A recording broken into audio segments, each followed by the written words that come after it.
Kenaikan harga kedelai impor berdampak langsung terhadap para perajin tempe di Kota Lehok Semawe, Aceh. Salah satunya Muhammad Isa, seorang pengusaha tempe lokal yang mengaku kewalahan dengan melonjaknya harga bahan baku utama tersebut. Saat ini harga kedelai mencapai Rp10.000 per kilogram. Sebelumnya hanya sekitar Rp8.000. Kenaikan ini sudah berlangsung selama beberapa bulan terakhir, ujar Isa kepada AJNN, Selasa, 23 April 2025. Dia mengatakan harga kedelai bahkan sempat menyentuh angka Rp14.000 per kilogram pada waktu tertentu. Kondisi ini membuat biaya produksi meningkat, sementara harga jual tempe di pasaran masih harus dipertahankan agar tidak kehilangan pelanggan. Untuk bahan baku, hari ini sekitar 10.000 lah.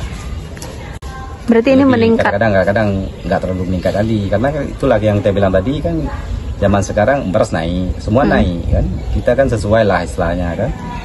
Masa kedelai kan nggak naik kan nggak mungkin. Kan? Dari sebelumnya kemarin sempat 8.000, tahun-tahun sebelum-sebelumnya lah, beberapa 2 tahun yang lalu kan.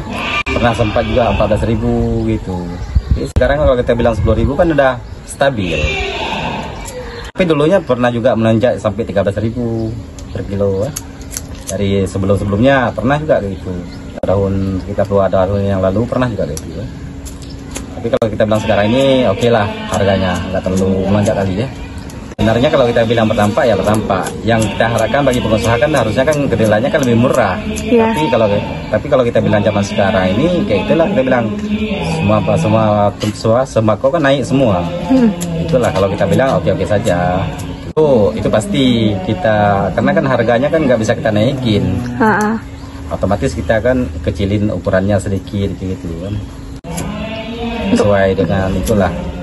Ada yang kecil, ada yang sedang, ada yang besar kan. Kalau yang kecil kita bilang 10.000 lah per kantong kan.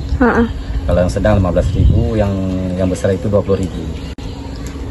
Tapi di saat kita nanti kan itu kan ada agen-agennya lagi nanti kan, kita tolak agen, nah harganya kan lebih murah pada si penjual gitu kan.